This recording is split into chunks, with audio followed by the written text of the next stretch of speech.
అరుంధతి ఆ విషయాన్ని అసలు ఎందుకు కలుపుతుంది, ఆమె ఉద్దేశం ఏంటి అనేది తెలుసుకోవాలంటే అమృతంలో విషయం వాణిశ్రీ గారు అద్భుతంగా రాసిన ఈ కథలోకి వెళ్ళిపోదామా? ఈ కథ నచ్చితే తప్పకుండా లైక్ చేయండి. శరభయ్య గూడు రిక్షాను హుషారుగా తొక్కుకుంటూ వస్తున్నాడు. పగలంతా రిక్షా తొక్కి రోజు ఆ సమయానికి నీరసపడిపోయి ఉండేవాడు. ఉసూరుమంటూ రిక్షాని యజమానికి అప్పచెప్పి ఇంటికి పోయేవాడు. కానీ ఈరోజు శరభయ్య భార్య చేపల పులుసు చేసింది.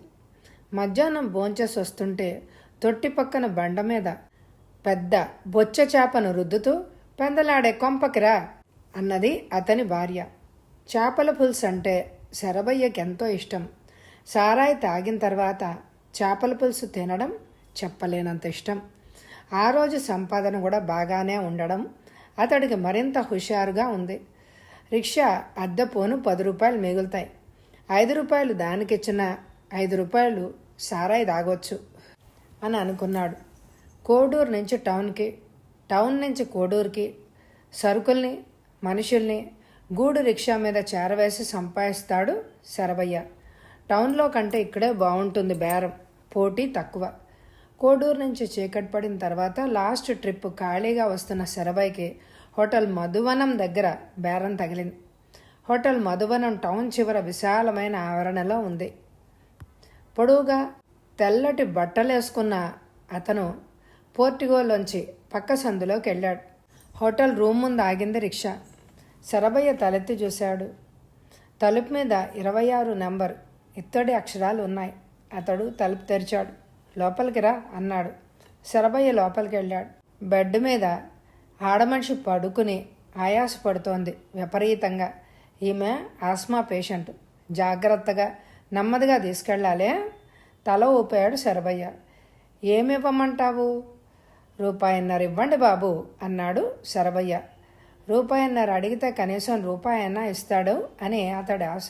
ఆ గడ్డవ అతను 2 కాగితాలు ఇచ్చాడు. నువ్వు అడిగిన దానికన్నా ₹0.5 ఎక్కువ ఇచ్చాను. ఆమెను జాగ్రత్తగా తీసుకెళ్ళాలి. అలాగే బాబు. నాకు ఆ మాత్రం తెలీదా అన్నాడు శరభయ్య హుషారుగా. అనుకోకుండా ₹2 బేరం తగిలింది. అందుకు ఆనందంగా ఉంది. కొంచెం కాళ్ళ దగ్గర పట్టు, రిక్షాలో పడుకోబెడదాం అన్నాడు అతను. శరభయ్య ఆమెను కాళ్ళ దగ్గర పట్టుకున్నాడు. ఇద్దరూ కలిసి రిక్షాలో పడుకోబెట్టారు ఆమెను. అతడు దుప్పటి కప్పాడు ఆమెకు. ఆమె సృహలోనే లేదు. మాది ఊరు కాదు, ఏలూరు. అనుకోకుండా ఆమెకు జబ్బు చేసింది అన్నాడు అతను విచారంగా. సరే, నువ్వు మాత్రం జాగ్రత్తగా పోతూ ఉండు. నేను సైకిల్ మీద వచ్చి నిన్ను కలుసుకుంటాను అన్నాడు అతను. శరభయ్య ఏమో బయలుదేరాడు. జాగ్రత్తే, ఆమెకు చలిగాలు తగలకూడదు. ఉబ్బసం రోగి కదా. దుప్పటి తొలగబోతూ ఉంటే అప్పుడప్పుడు చూస్తూ ఉండే. శరభయ్య తల ఊపుతూ రిక్షాను లాగించాడు. అతను చెప్పినట్టు అప్పుడప్పుడు రిక్షాలో పడుకున్న ఆమె వంక చూస్తూనే ఉన్నాడు. దుప్పటి తొలగిపోతే సరిచేద్దామని. కానీ అతడికి ఆ అవసరం రాలేదు. ఆమెను చూస్తే నిండా 25 లేవు. నిమ్మపండులాగా నిగనిగలాడుతూ ఉంది అందం. ఇంత చిన్న వయసులోనే ఆ జబ్బు ఏంటో అనుకున్నాడు శరభయ్య. ఆమె మీద ఎందుకో జాలి కలిగింది అతనికి. పాపం, ఏం మాయదారు రోగమో ఏమో అనుకున్నాడు. టౌన్లోకి వెళ్ళేసరికి పూర్తిగా చీకటి పడిపోయింది. చలికాలమో ఏమో 6:30కే చీకట్లు క్రమ్ముకున్నాయి. దారిలో రిక్షా ఆపి లైట్ వెలిగించి బయలుదేరాడు శరభయ్య. హాస్పిటల్ పోర్టికోలో రిక్షా ఆపాడు. తిరిగి చూశాడు. ఆ గడ్డం బాబు కనిపిస్తాడేమోనని. ఎక్కడా కనిపించలేదు.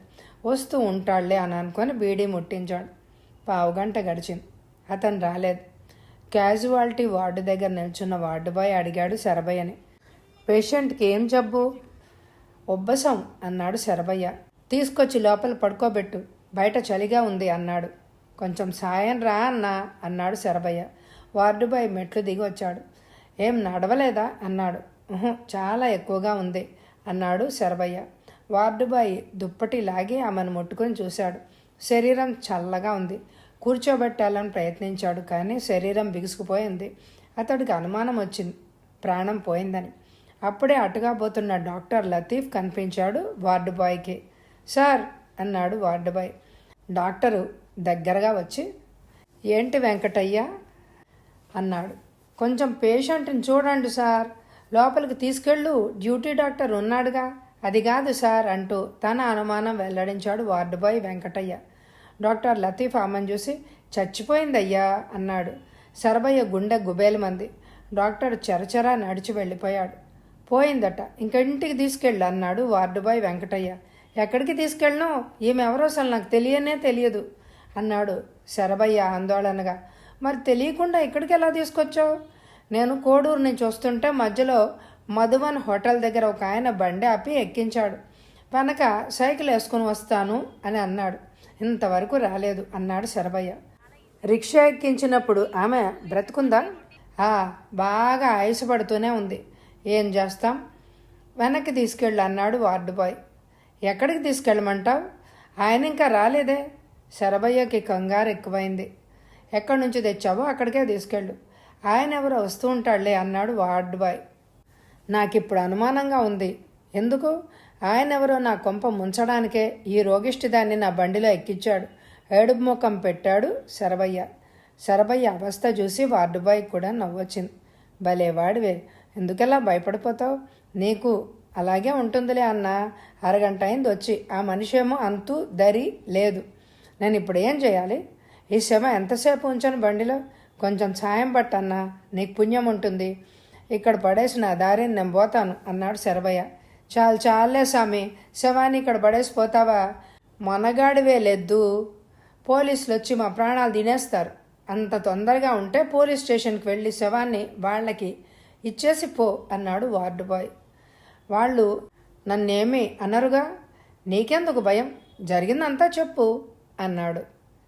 శరభయ్య దిక్కులు చూస్తూ రిక్షా లాగుతున్నాడు. ఆ గడ్డ మనిషి ఎక్కడన్నా కనిపిస్తాడేమో అని చూస్తూ. హాస్పిటల్లోంచి బయటపడ్డాడే కానీ పోలీస్ స్టేషన్కి వెళ్ళాడంటే గుండె ధైర్యం చాలడం లేదు. ఎందుకైనా మంచిది, మళ్ళీ ఆ హోటల్కే తీసుకెళ్తే సరి అని అనుకున్నాడు. అంత దూరంలో రిక్షా తొక్కుతూ ఉసూరుమంటూ పోయేటప్పుడు నా ఉత్సాహం ఇప్పుడు లేనే లేదు. భయంగా ఉంది లోపల. ఆ గడ్డంవాడు తనని మోసం చేశాడేమోనని అనుమానంగా కూడా ఉంది. అసలు వెంట మనిషి లేకుండా రిక్షా పోనివ్వడం తనదే తప్పు. ఇలా జరుగుతుందని ఎవడనుకుంటున్నాడు? ₹1 ఎక్కువ ఇచ్చాడని పరిగెత్తాడే కానీ శవాన్ని మోసుకొని తిరగాల్సి వస్తుందని కలగన్నాడయ్యా. హోటల్ మధువన్ మెయిన్ గేట్లో వాచ్మెన్ అతన్ని రిక్షా ఆపేశాడు. నువ్వు పోయిరా కావాలంటే అన్నాడు. శరభయ్య కౌంటర్లో కూర్చున్న వ్యక్తిని అడిగాడు. గడ్డం బాబు ఎక్కడున్నాడు బాబు? కౌంటర్లో వ్యక్తి చిరాగ్గా చూసి, ఏ గడ్డం బాబు? పేరు ఊరు లేదా అన్నాడు. నాకు పేరు తెలియదు బాబు, 26వ నంబర్ గదిలో ఉన్నాడు. ఆ బాబు గదిలో లేడు, తాళం వేసి ఉంది, చూసొస్తానుండు అన్నాడు శరభయ్య. కౌంటర్లో వ్యక్తి రిజిస్టర్ ఎత్తి చూసి, అందులో గడ్డంవాడు ఎవడయ్యా? అమృతం అనే ఆవిడ గది తీసుకుంది అని ముఖం చిట్లించాడు. అతడికి అప్పుడు జ్ఞాపకం వచ్చింది. అంత క్రితమే గడ్డం మనిషి రూమ్ ఖాళీ చేసిన సంగతి. అవును, ఆ గడ్డం మనిషి తను ఆమె భర్తనని చెప్పుకున్నాడు. ఆ గది ఖాళీ అయిపోయిందోయ్, ఎవరూ లేరు అన్నాడు. ఆ మాట వినగానే శరభయ్యకి పిడుగు నెత్తిన పడ్డట్టుగా అయింది. వణుకు పుట్టింది భయంతో. అతని ముఖం వెలవెలపోయింది. అయ్య బాబోయ్, ఇప్పుడు నేనేం చెయ్యాలి? ఆ గడ్డపోడు నా కొంప ముంచాడు దేవుడోయ్ అని కేకలు పెట్టసాగాడు శరభయ్య. ఉష్, ఏమిటి? ఏయ్, ఏమిటా కేకలు? ఆ గడ్డపైన నీకేమైనా డబ్బులు ఇవ్వాలా? డబ్బులు కాదు, నా బొంద కాదయ్యా. ఇందాక ఒక ఆడమనిషిని రిక్షా ఎక్కించాడు హాస్పిటల్కి తీసుకెళ్ళమని, ఉబ్బసం జబ్బని నెమ్మదిగా తీసుకెళ్ళమని. తను వెనకాలే సైకిల్ వేసుకుని వస్తాను అని చెప్పాడు. నేను హాస్పిటల్కి తీసుకెళ్లేసరికి ఆ మనిషి చచ్చిపోయిందయ్యా. కౌంటర్లో వ్యక్తి సీట్లోంచి ఎగిరిపడ్డాడు. ఆ మాట వినగానే, ఏంటి చచ్చిపోయిందా? అవునయ్యా బాబు, వాళ్ళేమో పోలీస్ స్టేషన్కి తీసుకెళ్ళమన్నారు. ఆ గడ్డపైన రాకపోయా, ఇక్కడ ఉంటాడేమోనని ఇక్కడికి తీసుకొచ్చాను శవాన్ని. ఏంటి, శవాన్ని తీసుకొచ్చావా? ఎక్కడుంది? కంగారుగా అన్నాడు. బయట రిక్షాలో ఉంది. అమ్మయ్య, అక్కడే ఉంచు, లోపలికి మాత్రం తీసుకురామాకే. పాడుపేడ అట్నుంచటే తీసుకెళ్ళి పోలీసులకి ఇవ్వు. ఆ తర్వాత సంగతి వాళ్ళు చూసుకుంటారు. అక్కడికి నేను పోను, వాళ్ళు నన్ను చంపుతారు. నేను ఇక్కడి నుంచో తీసుకెళ్ళాను, ఇక్కడే పారేసిపోతాను అన్నాడు శరభయ్య. ఇక్కడ పారేసిపోతావా? ఇక్కడ ఎవరున్నారని? ఆ గడ్డ మనిషి లేనే లేడు కదా. అవన్నీ నాకు తెలియదు. ఆ గది ముందు పారేసే పోతాను. నీకేమైనా మతిగాని పోయిందా? ఏమయ్యా, ఇది హోటల్ అనుకున్నావా, ఇల్లు అనుకున్నావా? శవాన్ని ఇక్కడ పడేస్తే ఎట్లాగయ్యా? నన్నేం చేయమంటారైతే? శరభయ్య అసహనంగా కేక పెట్టేశాడు. నా మాట విని పోలీస్ స్టేషన్కి వెళ్ళి చెప్పు, వాళ్ళు ఏదో చేస్తారు. ఇదిగో ఈ 10 ఉంచుకో అంటూ ఆ వ్యక్తి కౌంటర్ దిగి వచ్చి 10 రూపాయలు శరభయ్యకి ఇచ్చాడు. 10 కాగితం చేతిలో పడ్డాక శరభయ్య శాంతించాడు. రిక్షా లాక్కొని బయలుదేరాడు. పోలీస్ స్టేషన్కి వెళ్ళాలంటే మాత్రం ధైర్యం చాలడం లేదు. గుండె ధైర్యానికని ఊరి చివర సారాయి తాగాలి అని నిశ్చయించుకున్నాడు. టౌన్ చివర గుడిసెల మధ్య గవర్నమెంట్ సారాయి దుకాణం ఉంది. శరభయ్య రిక్షా ఆ పక్కన ఆపాడు. చీకట్లో గ్లాసులో సారాయి పోసుకుని మిరపకాయ బజ్జీ పొట్లం పట్టుకొని కూర్చున్నాడు శరభయ్య. ఏరోయ్ శరభయ్య, పెందలాడే వచ్చావు, గిరాకీ బాగుందా? రారా రోసిగా అంటూ జరిగిన కథంతా చెప్పాడు శరభయ్య. తను చెప్పిన గొడవంతా వింటున్నందుకు రోసయ్యకి సారా తనే పోయించాడు శరభయ్య. హోటల్ ఆయన ఇచ్చిన 10 రూపాయలు ఖర్చయిపోయింది. రోసిగా, పోలీస్ స్టేషన్కి పోవాలా, కాస్త తోడు రారా అని రోసయ్యను అభ్యర్థించాడు శరభయ్య. ఆ మనిషి ఎవడో చూడనియ్యి అని రోసయ్య రిక్షా లైట్ తీసుకుని దుప్పటి తొలగించి ఆమెను చూశాడు. ఎవర్రా ఆ మనిషి, నీకు తెలుసా? ఎక్కడా చూసినట్టే లేదు. ఏ కంపెనీ మనిషో ఏమో అని చూశాను. అది సరే కానీ ఆ శవం పోలీసు వాళ్ళకి ఇస్తావా? ఇయ్యక మనమే చేసుకుంటాన్రా ఎర్రినాయాల అన్నాడు శరభయ్య. వాళ్ళు మాత్రం ఏం చేస్తారులే, ఆ మనిషి మెళ్ళో బంగారం కాస్త కాజేసి పూడ్చిపెడతారు, మనమే ఆ పని చేస్తే పోలా అన్నాడు రోసయ్య. శరభయ్య మనసులో ఆశ మొలకెత్తింది. ఆ సంగతి తనకెందుకు తట్టలేదా అని విచారించాడు. రోసయ్య దేవుళ్లా కనిపించాడు. లేకపోతే తను ఈ బంగారం అంతా పోలీసు వాళ్ల మొహాన పోసేవాడు కదా అని అనుకున్నాడు. అట్టగే కానీ బంగారం అమ్మి చెరిసగం పంచుకుందాం, పాపం ఎవరో గాని మన దరిద్రం వదల్చడానికి వచ్చింది అని రోసయ్య చెప్పినట్టు చేయడానికి ఒప్పుకున్నాడు శరభయ్య. సార్, 26 నంబర్ గదిలో దిగిన అమృతం చచ్చిపోయింది అన్నాడు మధువనం ప్రొపరేటర్ నారాయణరావు. ఆ మాట విని అదిరిపడ్డాడు. తెల్లబోతూ రిసెప్షనిస్ట్ వంక చూశాడు. ఏంటి, నిజమేనా? చచ్చిపోయిందా అన్నాడు. ఆమె దిగింది మొన్న రాత్రి కదా, పొద్దున్నే ఆవిడ మొగుడు దిగాడు. పేరేంటో తెలియదు, గడ్డం పెంచుకొని ఉన్నాడు. నిన్న సాయంకాలం ఆవిడకు ఉబ్బసం ఎక్కువైందని రిక్షా ఎక్కించి హాస్పిటల్కి పోనివ్వమని అన్నట్ట. అక్కడికి పోయేటప్పటికి ఆవిడ కాస్త పోయిందట. అయ్యో పాపం అన్నాడు నారాయణరావు సానుభూతి చూపిస్తూ. కానీ ఆవిడ మొగుడు హాస్పిటల్కి పోలేదు. మరి ఎటుపోయాడు ఏమో సార్. ఆవిడని రిక్షా ఎక్కించి తను రూమ్ ఖాళీ చేసి వెళ్ళిపోయాడు. గంట తర్వాత రిక్షావాడు శవాన్ని తీసుకొని ఇక్కడికి వచ్చాడు.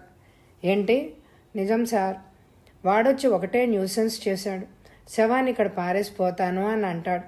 10 రూపాయలు వాడు మొహాన్ని కొట్టి శవాన్ని పోలీసులకు అప్పగించమని చెప్పాను సార్. చంపేశావు పోవయ్యా. అంతకంటే 100 రూపాయలు ఇచ్చి శవాన్ని పాతిపెట్టేస్తే పోయి ఉండేది కదా. ఇప్పుడు ఆ పోలీసుల నోటీస్కి పోతే ఎంత గొడవ జరుగుతుందో. చచా, ఏం పని చేశావయ్యా. అసలే మనం బ్రోతల్స్కి రూమ్లు ఇస్తున్నామని ఒకటే ఏడుస్తున్నారు పోలీసులు అన్నాడు నారాయణరావు. ఎటువంటి కేసులు పోలీసుల నోటీస్కి వెళ్ళకపోతే ఎలా సార్? వెళ్తే ఎలా? వాళ్ళొచ్చి వేసే యక్ష ప్రశ్నలకు ఎవరు సమాధానాలు చెప్తారయ్యా? మీరంతా బాగానే ఉంటారు, మధ్యలో నా చావుకు వచ్చింది అని విసుక్కున్నాడు నారాయణరావు. అతను తప్పు చేసిన వాళ్ళలాగా నిల్చున్నాడు. సరే నువ్వో, నా తిప్పలేవో నేను పడతాను అన్నాడు. అతడు వెళ్ళిపోయాడు. అమృతం ఆటోలో వచ్చి దిగినప్పుడు నారాయణరావు కౌంటర్లోనే ఉన్నాడు. రిసెప్షనిస్టు విష్ చేస్తూ ఆమెతో రిజిస్టర్లో సంతకం చేయించుకుని 26వ రూమ్ నంబర్ ఇచ్చాడు. ఒంటరిగా వచ్చిన ఆడది, మంచి వయసులో ఉంది. బ్రోతలు కాదు కదా అనే సందేహం వచ్చింది. ఆమెని కనిపెట్టమని బాయ్కి కూడా చెప్పుంచాడు. అటువంటిదైతే తను ఒక చూపు చూద్దాంలే అని అనుకున్నాడు. ఇంతలో ఈ ఘోరం జరిగిపోయింది. అసలు ఆ అమృతం జబ్బుతో చచ్చిపోయిందా, లేక మొగుండను వచ్చినవాడు ఆ రిక్షాలో చంపినామని పంపించాడా? అనుమానం వచ్చింది నారాయణరావుకి. ఎందుకైనా మంచిది పోలీసులు వచ్చి అడిగే వరకు ఉండడం ఎందుకు, ముందే వివరాలన్నీ వాళ్ళకి చెప్తే ఏ గొడవ లేకుండా పోతుంది.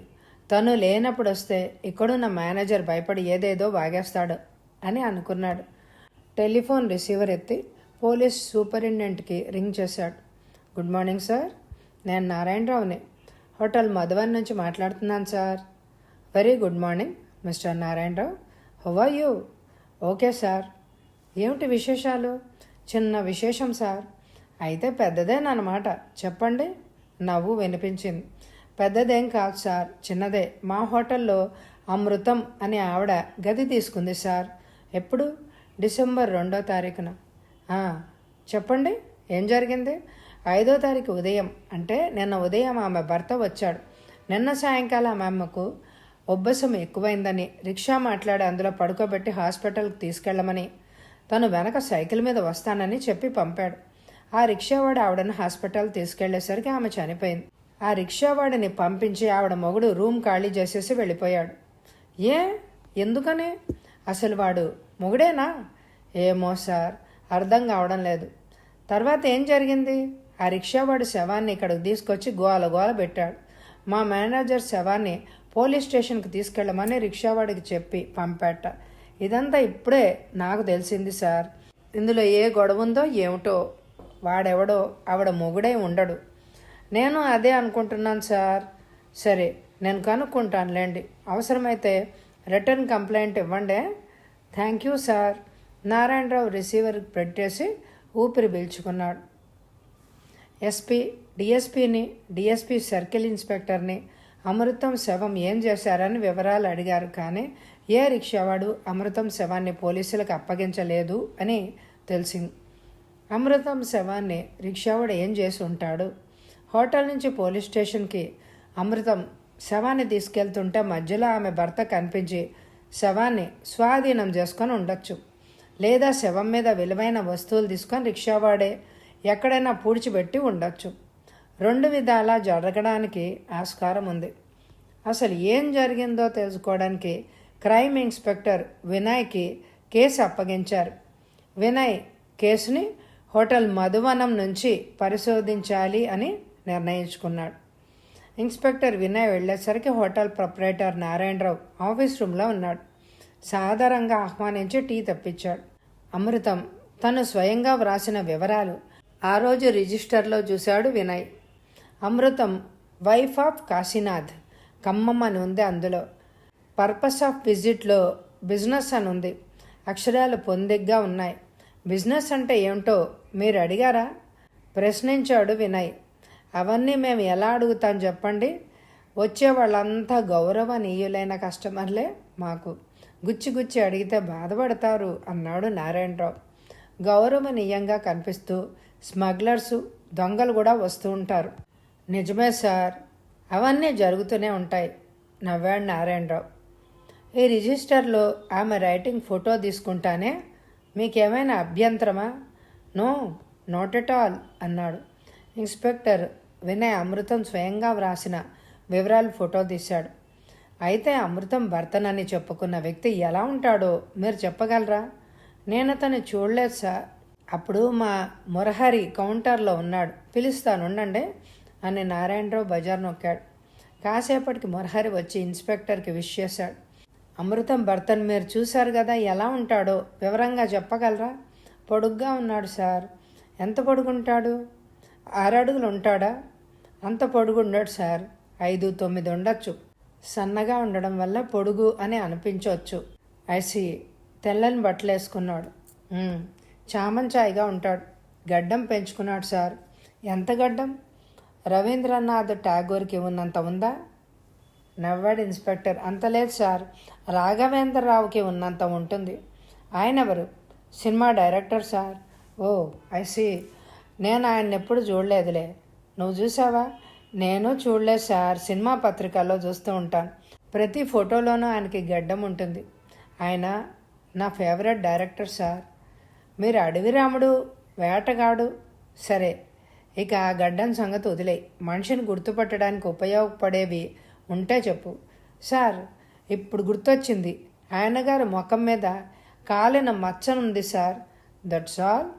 మళ్ళీ ఆ మనిషిని చూస్తే నువ్వు గుర్తుపడతావా? తప్పకుండా సార్.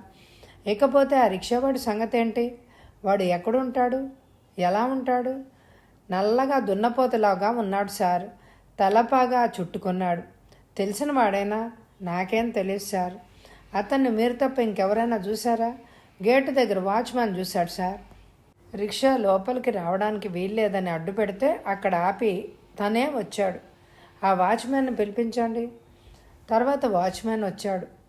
అతను కూడా ఆ మనిషిని అప్పుడప్పుడు చూస్తూ ఉంటాను అని చెప్పాడు. కానీ తెలిసినవాడు మాత్రం కాదు అని చెప్పాడు.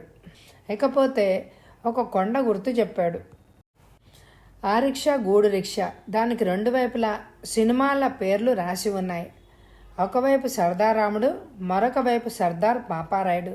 రెండు వైపులా ఎన్టీఆర్ బొమ్మలు కనిపిస్తాయి. 26వ నెంబర్ రూమ్లోకి ఎవరైనా వచ్చారా? ఇంకా లేదు సార్, ఖాళీగానే ఉంది అన్నాడు మురహరి. ఇన్స్పెక్టర్ వినయ్ రూమ్ తెరిచి చూశాడు. డస్ట్బిన్లో ఆర్టీసీ బస్ టికెట్లు దొరికాయి. 4 ముక్కలు చేసి పారేసిన కరపత్రం ఉంది. ఆ ముక్కలని జాయింట్ చేసి చూశాడు. అదొక నాటకం తాలూకు కరపత్రం. కురుక్షేత్రం నాటకం డిసెంబర్ 6వ తారీఖున రాత్రి 10 గంటలకు టౌన్ హై స్కూల్లో అని కింద రేట్లు వేస్తున్నాయి. ఆ నాటకం గుంటూరులో జరగబోతున్నది. అంటే అతడు గుంటూరు నుంచి వచ్చి ఉంటాడా? సర్దార్ పాపారాయుడు, సర్దారాముడు సినిమాల పేర్లు పెయింట్ చేసిన గూడు రిక్షా పోలీసులు సులభంగానే ట్రేస్ చేసేశారు. కానీ ఆ బండిని శరభయ్య నడపడం లేదు. ఆ రోజు శరభయ్య రాలేదు. యజమాని దాన్ని గోపయ్యకి ఇచ్చాడు. తన బండిని పోలీసులు చుట్టుముట్టగానే గోపయ్య భయంతో బిగుసుకుపోయాడు. నేనేమి ఎరగనని మొత్తుకున్నాడు. నిన్న ఈ బండి తను తోలలేదు అని చెప్పాడు. రిక్షాల యజమాని చెప్పిన సమాచారాన్ని బట్టి శరభయ్య నిన్న ఆ బండిని తోలినట్టు పోలీసులకు తెలిసింది. శరభయ్య సారా దాగి పడుకున్నాడు. గుర్రుపెట్టి హాయిగా నిద్రపోతున్నాడు. గుడిసెలోకి పోలీసులు రాగానే శరభయ్య పెళ్ళాం గుడ్లు తేలేసి చూస్తూ ఉండిపోయింది. శరభయ్యను నిద్ర లేపి పోలీస్ స్టేషన్కి తీసుకుపోయారు. ముందు తనకేమీ తెలియదని బుకాయించాడే. కానీ 4 తగలనిచ్చాక అసలు నిజం చెప్పాడు. రోసయ్య సలహా మీద అమృతం ఒంటి మీద ఉన్న బంగారం అంతా తీసుకుని శ్మశానంలో పూడ్చిపెట్టాను అని అన్నాడు. కానీ వాళ్ళు అనుకుంటున్నట్టు ఆమె ఒంటి మీద ఉన్నది అంత బంగారం కాదు. చెవులకున్న దుద్దులు మాత్రమే బంగారం. మెళ్ళో నెక్లెసు, చెవులకున్న గాజులు రోల్డ్ గోల్డ్వే. ఆమె కాళ్లకున్న వెండి పట్టీలు దుద్దులు అమ్మితే 300 వచ్చాయి. వాటిని ఇద్దరూ పంచుకున్నారు. పోలీసులు సరభయ్యతో పాటు రోసయ్యను కూడా అరెస్టు చేశారు. ఇద్దరు కటకటాలు లెక్కబెడుతూ ఏడుస్తూ కూర్చున్నారు, ఒకరినొకరు తిట్టుకుంటూ. పూల్చంద్కి అమ్మిన దుద్దులు పట్టీలు తెచ్చి స్టేషన్లో పెట్టారు. రోల్డ్ గోల్డ్ నెక్లెస్ గాజులు శరభయ్య పెళ్ళాం తెచ్చిచ్చేసింది. శ్మశానంలో అమృతం శవాన్ని బయటికి తీసి ఫోటోలు తీయించాడు ఇన్స్పెక్టర్. తర్వాత పోస్ట్ మార్టం రిపోర్ట్ కోసం హాస్పిటల్కి పంపించాడు. అతను అమృతము విష ప్రయోగం వలన మరణించి ఉండొచ్చునని డాక్టర్ అభిప్రాయాన్ని వ్యక్తం చేశాడు. తుది నిర్ణయం కోసం విసిరా తీసి కెమికల్ ఎగ్జామిన్కి పంపించారు. వెల్కమ్ మిస్టర్ విజయ్ అంటూ ఆహ్వానించాడు inspector Aziz. Inspector Vinay wish చేసి కూర్చున్నాడు. పక్కనే కూర్చున్న యువకుడిని పరిచయం చేశాడు Aziz. Meet mister Praveen, private detective. Glad to meet you sir అని ప్రవీణ్ వినయ్తో చేయి కలిపాడు. ముగ్గురు కాసేపు మాట్లాడుకున్నారు. వినయ్, ఏంటి విశేషాలు? మా ఊరు ఎందుకు వచ్చావు అడిగాడు ఇన్స్పెక్టర్ అజీజ్. డ్యూటీ మీదనే అన్నాడు వినయ్. ఏమిటి సంగతి? ఒక మర్డర్ కేసు ఇన్వెస్టిగేట్ చేస్తున్నాను. హంతకుడు మీ ఊరు వాడని అనుమానం మీద వెతుక్కుంటూ వచ్చాను. టెలిఫోన్ గణగణ మోగింది. మర్డర్ కేసు అనగానే ఫోన్ రింగ్ అయింది. ఏదో మర్డర్ కేసు పిలుస్తున్నట్టే ఉంది మనల్ని అంటూ ఇన్స్పెక్టర్ అజీజ్ నవ్వుతూ రిసీవర్ ఎత్తాడు. పొద్దున్నే మర్డర్ కేసు ఏంటి? వేళాపాళా లేకుండా అన్నాడు వినయ్. మర్డరు ఏ రాత్రో జరుగుతుంది, తెలిసేది పొద్దున్నే కదా అన్నాడు డిటెక్టివ్ ప్రవీణ్ నవ్వుతూ. మొత్తానికి డిటెక్టివ్ అని అనిపించుకున్నావు కదా అన్నాడు Aziz. Inspector Aziz speaking please అన్నాడు. సార్, నేను విమల్ ప్లాస్టిక్ ఫ్యాక్టరీ నుంచి మాట్లాడుతున్నాను. మా ప్రొపరేటర్ గారిని ఎవరో మర్డర్ చేశారు సార్. ఎవరు నువ్వు? నేను ఇక్కడ అకౌంటెంట్ కమ్ టైపిస్ట్ని సార్. నీ పేరేంటి? నా పేరు మున్నుస్వామి నాయుడు సార్. సరే, మీ ఫ్యాక్టరీ అడ్రస్ చెప్పు. Inspector Aziz Vimal factory address note చేసుకున్నాడు. నేను ఇప్పుడే వస్తున్నాను, అక్కడ ఎవ్వరిని ఏమీ ముట్టుకోనివ్వకే అని రిసీవర్ పెట్టేశాడు అజీజ్. ఎక్కడ చూసినా మర్డర్ కేసులే అని నవ్వాడు వినయ్. ఇక మనం హత్య జరిగిన ప్రదేశానికి వెళ్దామే. ముగ్గురం కలిస్తే కేసు తొందరగా తేలిపోతుంది అన్నాడు అజీజ్. ముగ్గురం కలిస్తే కేసు ముండమోస్తుందేమో అని నవ్వాడు inspector Vinay. Vimal plastic factory Vijayawada రోడ్లో టౌన్ చివర ఉంది. పోలీస్ వ్యాన్ వెళ్ళేసరికి గుంపులుగా ఉన్న జనం చెదిరిపోయారు. కానిస్టేబుళ్ళు జనాన్ని దూరంగా పంపించేశారు. మున్నస్వామి నాయుడు తనను తాను పరిచయం చేసుకున్నాడు. హత్య జరిగిన ప్రదేశానికి వెళ్ళారు. హత్య ఆఫీస్ రూమ్లోనే జరిగింది. మీ ప్రొప్రైటర్ పేరేంటి ప్రశ్నించాడు అజీజ్. హనుమంతరావు అన్నాడు మున్నస్వామి నాయుడు. సోఫా కమ్ బెడ్ మీద వెల్లికిలా పడుకునున్నాడు హనుమంతరావు. తల కింద దిండు ఉంది. ఒంటి మీద బనియను మాత్రమే ఉంది. లుంగి కాళ్ల మీద కప్పుంది. గుండెల్లో కత్తిని దించినట్టు గాయం కనిపిస్తోంది. కత్తితో పొడిచినందువల్లే చనిపోయి ఉండొచ్చు. ఇన్స్పెక్టర్ వినయ్ కుమార్ ఆశ్చర్యంగా చూశాడు హనుమంతరావుని. అమృతం భర్త పోలికలు అన్నీ అతనికి ఉన్నాయి.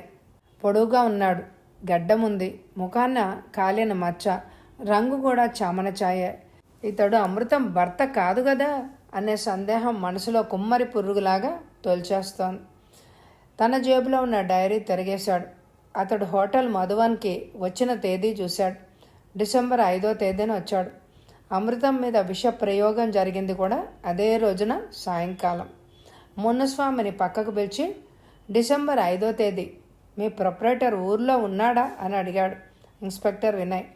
మున్నస్వామి గోడ్రేజ్ బీర్వా తెరిచి ఫైల్లో కాగితాలు తిరిగేసి, ఆ రోజు ఉదయం హైదరాబాద్ వెళ్ళాడు సార్, మళ్ళీ మరుసటి రోజు రాత్రికి తిరిగి వచ్చేసారా అన్నాడు.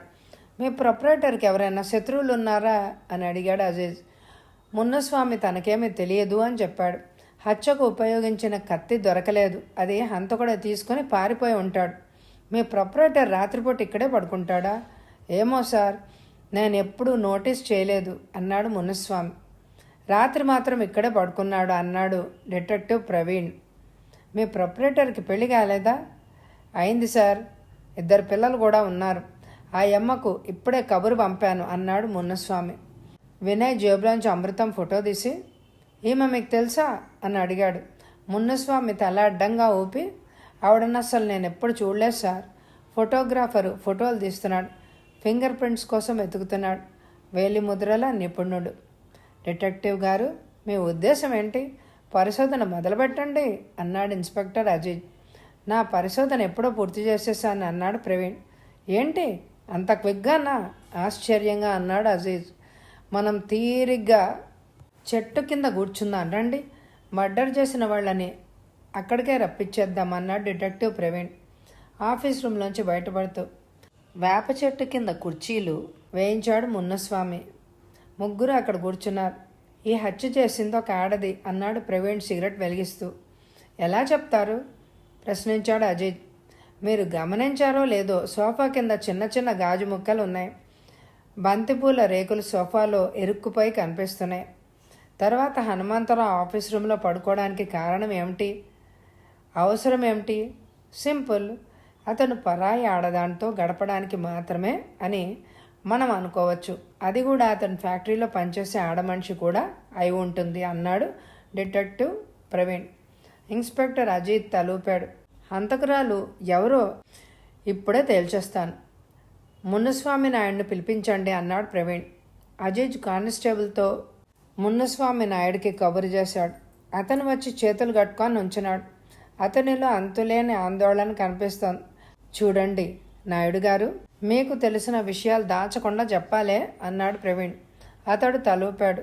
మీ ప్రొప్రైటర్ లేనప్పుడు అన్ని వ్యవహారాలు మీరే చూస్తూ ఉంటారు కదా?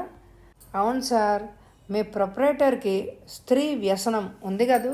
మున్నస్వామి తల ఊపాడు నిజమే అన్నట్లుగా. Very good. పోతే మరొక్క సంగతి, మీ ఫ్యాక్టరీలో ఎంతమంది ఆడాళ్ళు పనిచేస్తున్నారు చెప్పాడు మునస్వామి. అందులో మీ ప్రొప్రైటర్కి ఎవరితోనైనా సంబంధం ఉందా? నాకంతగా తెలియదు సార్, నేను అవన్నీ పట్టించుకోను అన్నాడు అతను. పోనివ్వండి, మీకు తెలియకపోతే నైట్ వాచ్మెన్ ఉన్నాడా?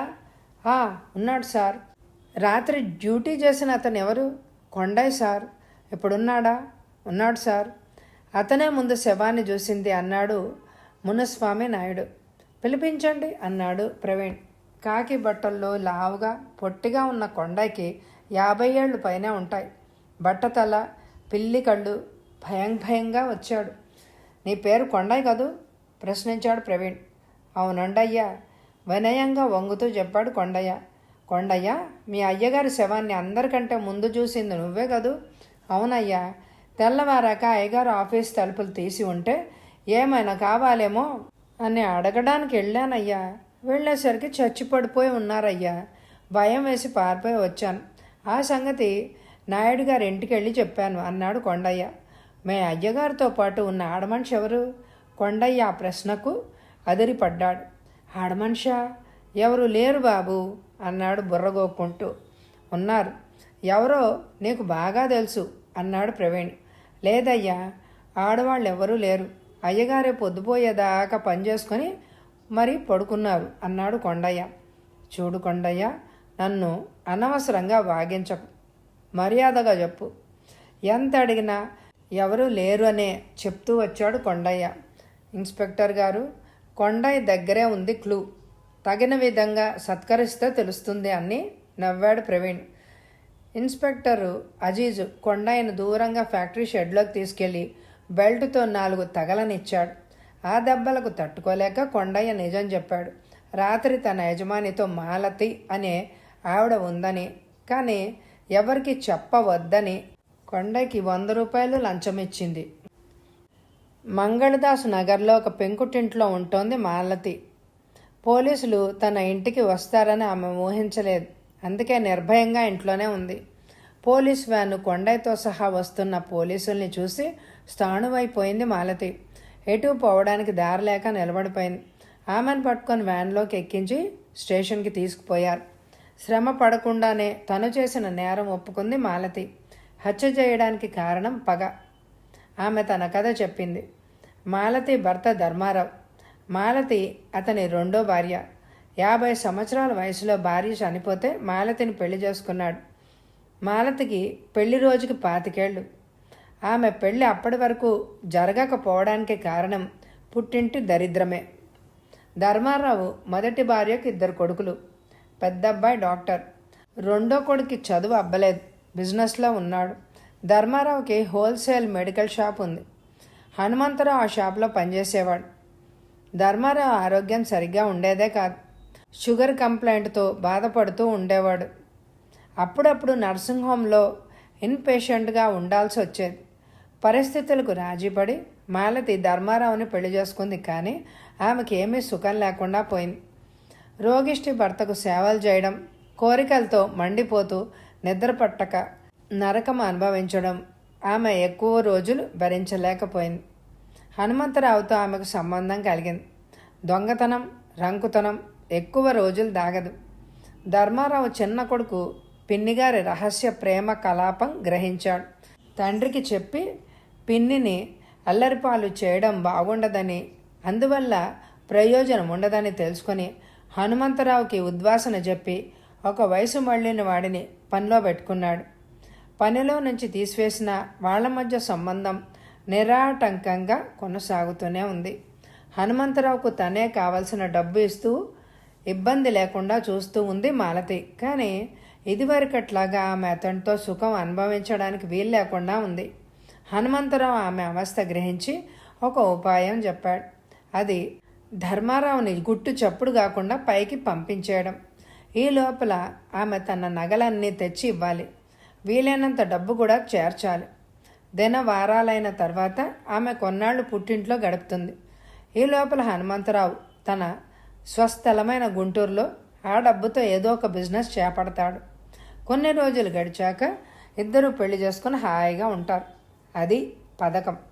మాలతి అందుకు సంతోషంగా ఒప్పుకుంది. తన నగలన్నీ హనుమంతరావుకి ఇచ్చేసింది. కానీ ధర్మారావుకి విషం ఇచ్చి చంపడం బయటికి పొక్కింది. పోలీసులు ఆమె మీద నేరాన్ని రుద్దారు. చిన్న కొడుకు సాక్ష్యం చెప్పాడు. ఆమె అక్రమ ప్రవర్తన వెల్లడైంది. ఆమె విషం ఇచ్చి చంపినట్టు రుజువైంది. 7 ఏళ్లు జైలు శిక్ష వేశారు. హనుమంతరావుకి ఏ ప్రమాదం జరగలేదు. గుంటూరులో హనుమంతరావు ప్లాస్టిక్ ఫ్యాక్టరీ పెట్టుకున్నాడు. పెళ్లి చేసుకున్నాడు. హాయిగా ఉన్నాడు.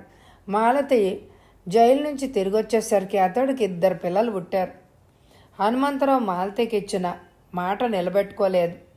ఆమె జైలు నుంచి తిరిగొచ్చే వరకు పెళ్లి చేసుకోకుండా బ్రహ్మచారిగా ఉంటానని, ఆమెను తప్ప ఎవ్వరిని పెళ్లి చేసుకోనని మాలతిని నమ్మించాడు. ఆమె జైల్లో ఎన్నో కలలు కంది. 7 ఏళ్ల తర్వాత ఆమె తన జీవితం సుఖంగా గడిచిపోతుందని, హనుమంతరావు తనను పెళ్లి చేసుకుంటాడని ఆశతో కాలం గడిపింది. జైలు నుంచి తిరిగొచ్చాక తనను హనుమంతరావు మోసం చేశాడని గ్రహించింది. మాలతికి అతను ఏదో నచ్చజెప్పాడు. తన తల్లి రోగంలో ఉండి చనిపోయే లోపల పెళ్లి చేసుకోమని కోరింది. అందువల్ల పెళ్లి చేసుకోక తప్పలేదని చెప్పాడు. అయినా సరే తనను కూడా పెళ్లి చేసుకోమని మాలతి అతన్ని కోరింది. కానీ హనుమంతరావు అందుకు ఒప్పుకోలేదు. ఆమెను ఉంపుడు గత్తగా మాత్రమే ఉంచాడు. తన నగలన్నీ కాజేసి వాటిని అమ్మి ఇంత వాడైన హనుమంతరావు తనకు ద్రోహం చేయడం ఆమె భరించలేకపోయింది. అందుకే సమయం చూసి అతన్ని హత్య చేసింది. Inspector Vinay Hanumantharao dead body photo ఒకటి తీసుకొని డైరీలో పెట్టుకున్నాడు. తను వచ్చిన పని చెప్పేసరికి ఇన్స్పెక్టర్ అజీజ్ కూడా ఆశ్చర్యపోయాడు. హనుమంతరావు అమృతం అనే ఆవిడని విష ప్రయోగంతో చంపి తప్పించుకొని వచ్చిన కథంతా కూడా శ్రద్ధగా విన్నాడు. అమృతాన్ని చంపిన వ్యక్తి ఇతనేనని అనుమానిస్తున్నాను అని అన్నాడు. వాళ్ళు చెప్పిన పోలికలన్నీ ఇతడికి సరిపోయాయి. పైగా డిసెంబర్ 5వ తారీఖున తను హైదరాబాద్ వెళ్తున్నానని చెప్పి ఆ మర్నాడు తిరిగి వచ్చాడట అన్నాడు వినయ్. వీడు నిజంగా దేవాంతకుడే. ఆడవాళ్లను వళ్ళో వేసుకుని డబ్బు సంపాదించడంలో మొన్నగాడిలాగా ఉన్నాడు. ఆ అమృతం కథ కూడా ఇదేననుకుంటా. పెళ్లి చేసుకుంటానని మోసం చేసి డబ్బు లాగి ఉంటాడు దుర్మార్గుడు అన్నాడు ఇన్స్పెక్టర్ అజీజ్. ఇది అమృతం డెడ్ బాడీ ఫోటో మీ దగ్గర ఉంచండి. అవసరమైతే నన్ను పిలవండి. మెసేజ్ ఇచ్చేస్తే వచ్చేస్తాను. ఆమెను హత్య చేసిన వ్యక్తి హత్య చేయబడ్డాడు కాబట్టి మాకింకేం ఇబ్బంది లేదు. ఇక అమృతం ఎవరో తెలుసుకోవాలి అన్నాడు inspector Vijay. Hanumantharao dead body photo చూపిస్తే హోటల్ మధువనంలో రూమ్ బాయ్ మురహరి అతనే అమృతం భర్తనని చెప్పిన మనిషి అని గట్టిగా చెప్పాడు. రిక్షా పుల్లార్ శరభయ్య కూడా హనుమంతరావుని గుర్తుపట్టాడు. అమృతం మీద విష ప్రయోగం చేసిన వ్యక్తి మర్డర్ కావించబడ్డాడు. కేసు పెట్టే పనిలేదు. కేసు తేలిపోయిందని పోలీసు అధికారులు భావించారు.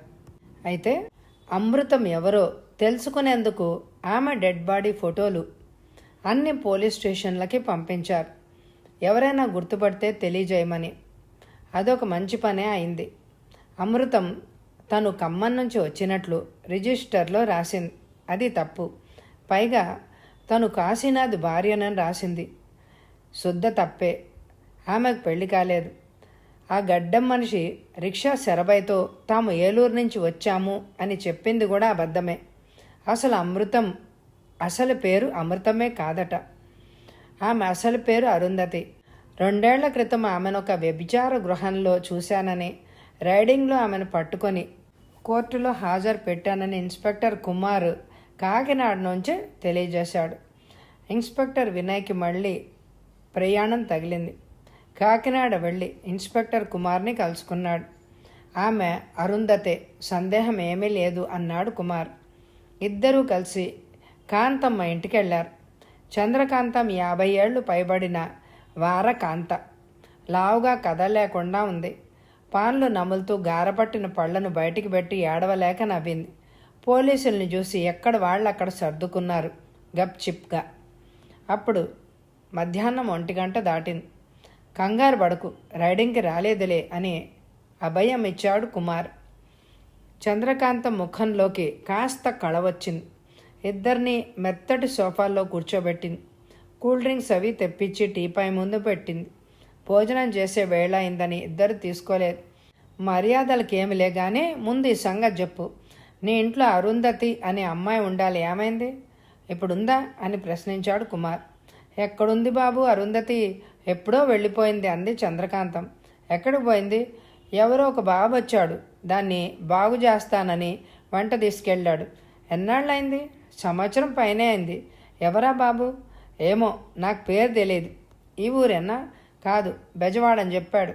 ఇంకా ఏం చెప్పాడు? ఎందుకు బాబు ఇవన్నీ అడుగుతున్నారు అని అనుమానం బయటపెట్టింది చంద్రకాంతం. ఇన్స్పెక్టర్ వినయ్ అమృతం డెడ్ బాడీ ఫోటో చంద్రకాంతానికి అందించాడు. అది చూసి చంద్రకాంతం లబలబా కొట్టుకుంది. బంగారం లాంటి పిల్ల చంపాడని ఏడ్చింది. దాని చావు రాసిపెట్టి తన దగ్గర నుంచి వెళ్ళిపోయిందని విచారించింది. అరుంధతిని తీసుకెళ్ళాడని చెప్పిన అతనికి గడ్డం ఉందా? గడ్డం ఏమీ లేదు బాబు, కుర్రాడే బాబు. దాన్ని ఏం మాయ చేశాడో గాని వెళ్ళిపోతాను అని కూర్చుంది ఆ తెలివి తక్కువది. అది నాకు ఇయ్యాల్సిన డబ్బంతా కట్టేసి తీసుకుపోయాడు. బెజవాడలో ఏం చేశాడో చెప్పాడా? అతనికి ఏదో వ్యాపారం అని చెప్పింది, అంతకంటే నాకేం తెలియదు అంది చంద్రకాంతం. ఇన్స్పెక్టర్లు ఇద్దరూ ముఖాముఖాలు చూసుకున్నారు. అతని అడ్రస్ ట్రేస్ చేయడం ఎలాగో అర్థం కాలేదు. వినయ్ మనసులో ఒక మెరుపు మెరిసింది. అరుంధతితో బాగా స్నేహం ఉన్న అమ్మాయితో అన్నీ చెప్పుంటుంది. ఆమెతో స్నేహంగా తిరిగిన అమ్మాయి ఎవరైనా ఉంటే పిలిపించండి, ఆమెకు అన్నీ తెలిసే ఉంటాయి అన్నాడు ఇన్స్పెక్టర్ వినయ్. చంద్రకాంతం వనజను పిలిపించింది. వనజకి 25 ఉండొచ్చు. సన్నగా రివటలాగా ఉంది. మనిషి ఎరుపుగానే ఉంది, కానీ ముఖంలో కళ లేదు, పాలిపోయినట్టుగా ఉంది. నీ పేరేంటి? వనజ. అరుంధతి నీతో స్నేహంగానే ఉండేదా? అవును అన్నట్లు తలూపింది. ఆమె ఇక్కడి నుంచి ఎవరితోనో వెళ్ళిపోయింది కదూ? ఎవరతను? అతడి పేరు బాబురావు. అతనితో ఎందుకు వెళ్ళిందో నీకేమైనా చెప్పిందా? ఆమె ఇబ్బందిగా ముఖాల వంక చూసింది. చెప్పమ్మా, పర్వాలేదు అన్నాడు వినయ్. బాబురావు చాలా మంచివాడట. అరుంధతి 10 వరకు చదువుకుని ఇటువంటి పాడు పని చేస్తున్నందుకు విచారించాడట. అరుంధతి చాలా బాగుంటుంది. ఆమె అందం అతన్ని ఆకర్షించిందట. తన వెంట బెజవాడ వచ్చేస్తే ఆమెను శాశ్వతంగా పోషిస్తాను అని చెప్పాడు. ఆమె స్వతంత్రంగా బ్రతకడానికి ఏదైనా పని నేర్పిస్తాను అని అన్నట్ట. చదువుకుంటానంటే చదువు కూడా చెప్పిస్తా అన్నట్ట. ఎంత చిన్న వయసులో ఈ నరకంలో చేరి నాశనమైపోతావని హెచ్చరించాడట. అరుంధతికి అతడు కూడా నచ్చాడు. అతడితో వెళ్ళిపోయింది అంది వనజ. బాబురావు బెజవాడలో ఏం వ్యాపారం చేసేవాడు? అతడు మోటార్ సైకిళ్ళు, కార్లు బాగు చేసేవాడట అంది వనజ. బాబురావుని నువ్వు చూసావా? చూశాను. మనిషి ఎలా ఉంటాడు? సన్నగా పొడవుగా ఉంటాడు. ఇంకా? వనజేమో ఆలోచిస్తోంది. ముఖం మీద మచ్చ ఏదైనా ఉంటుందా? నాకు అంతగా గుర్తులేదు. అరుంధతి నీతో బాగా స్నేహంగా ఉండేది కదా, బెజవాడ వెళ్ళాక నీకేమన్నా ఉత్తరాలు రాసేదా? వనజ తల అడ్డంగా ఊపింది. బెజవాడ మోటార్ వర్క్షాప్లో బాబురావు షేక్ పార్ట్నర్స్. దాన్ని కనుక్కోవడం ఏమంత కష్టం కాలేదు పోలీసులకి. పెద్ద రేకుల షెడ్లో రిపేర్లో ఉన్న లారీలు, మోటార్ సైకిళ్ళు ఉన్నాయి. మెకానికులు నిర్విరామంగా ఏకాగ్రతతో పనిచేస్తున్నారు. బాబురావు షెడ్లో లేడు. షేక్ ఆఫీస్ రూమ్లో కూర్చుని టెలిఫోన్ ముందు జపం చేస్తున్నాడు. ఇన్స్పెక్టర్ వినయ్ తనని తాను పరిచయం చేసుకుని బాబురావు కోసం వచ్చాను అని చెప్పాడు. బాబురావు కోసం వచ్చారా? పాపం, వాడి లైఫ్ ఒక ట్రాజడీ అయిపోయింది సార్ అన్నాడు షేక్. ఏం జరిగింది? వాడి భార్య, 2 పిల్లలు చనిపోయారు. ఇక వాడికి ఎవరున్నారు? అవును, అదంతా విన్నాను. మా వాళ్ళు చెప్పారా కదంతా. ప్రమాదవశాత్తు విషాహారం తిని అతని భార్య, పిల్లలు మరణించారు అని చెప్పారు. మీ వాళ్ళు చెప్పిందంతా నిజం కాదు సార్. మరి ఏంటి నిజం? ఇదంతా వాడి తలరాత. చేతులారా తన జీవితం నాశనం చేసుకున్నాడు. అరుంధతి వల్ల జరిగింది. అరుంధతి అంటే కాకినాడ నుంచి తీసుకొచ్చిన అమ్మాయే కదా? అవును సార్, అదొక రాక్షసి. దాన్ని అమాయకంగా నమ్మి బాబురావు మోసపోయాడు. ఆ కంపెనీ ముండ దాన్ని బాగు చేద్దామని దానికి ఒక కుట్టు మిషన్ కొనిపెట్టి ప్రత్యేకంగా ఒక మనిషిని బట్టలు కుట్టడానికి కూడా ఏర్పాటు చేశాడు. ఎంతో డబ్బు ఖర్చు పెట్టాడు, కానీ దానికి విశ్వాసం అనేదే లేకుండా పోయింది అన్నాడు షేక్. అరుంధతి ఏం చేసింది? అదే చెప్పబోతున్నాను సార్.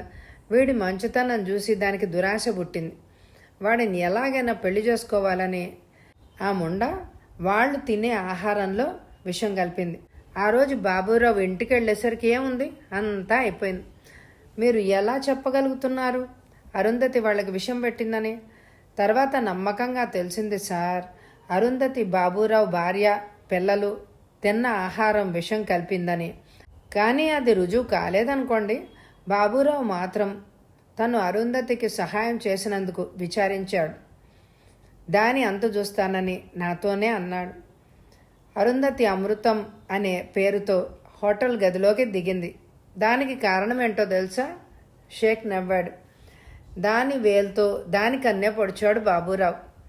తను ఆమెను తిరుపతిలో పెళ్లి చేసుకుంటానని నమ్మించాడు. కానీ ఆ సంగతి తన బంధువులకు తెలిస్తే అడ్డుపడతారని, అందుకని ఆమెను పేరు ఊరు మార్చుకుని హోటల్లో దిగితే తను ఆ తర్వాత వచ్చి కలుసుకుంటాను అని చెప్పాడు. ఆ తర్వాత జరిగిందంతా మాకు తెలుసు. తన భార్య పిల్లలకి అరుంధతి విషయం ఇచ్చిందనే కసితో ఆమెకు కూడా అదే గతి పట్టించాడు బాబూరావు. ఎంత తెలివిగా చేసినా మా దృష్టి నుంచి తప్పించుకోలేదు. ఇంతకీ ఆ బాబూరావు ఎక్కడున్నాడో మీకు తెలుసా అన్నాడు ఇన్స్పెక్టర్ వినయ్. తెలుసు అన్నాడు షేక్. తెలిస్తే చెప్పండి. ఎప్పటికైనా హంతకుడికి శిక్ష పడాలి కదా. వాడికి జీవితం మీద విరక్తి కలిగింది. అందుకే హిమాలయాలకు వెళ్ళిపోయాడు. మళ్ళీ రానని, సాధువుల్లో కలిసిపోతాను అని చెప్పాడు అన్నాడు షేక్. హిమాలయాలకు వెళ్ళినా అమెరికాకు వెళ్ళినా మానించి తప్పించుకోలేడు.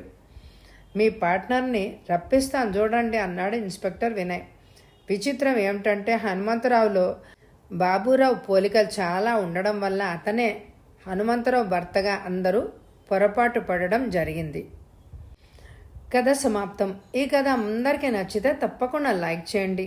అలాగే ఇప్పటిదాకా లైక్ చేస్తున్న వాళ్ళకి, హైప్ ఇస్తున్న వాళ్ళకి, వింటున్న వాళ్ళందరికీ కూడా పేరు పేరున నా ధన్యవాదాలు తెలియజేసుకుంటున్నాను. ఇలాగే మీరు నా ఛానల్ని సపోర్ట్ చేయాలని కోరుకుంటున్నాను. అలాగే అందరూ మీ అమూల్యమైన అభిప్రాయాన్ని కామెంట్ ద్వారా తెలియచేయండి. Thank you very much my dear friends.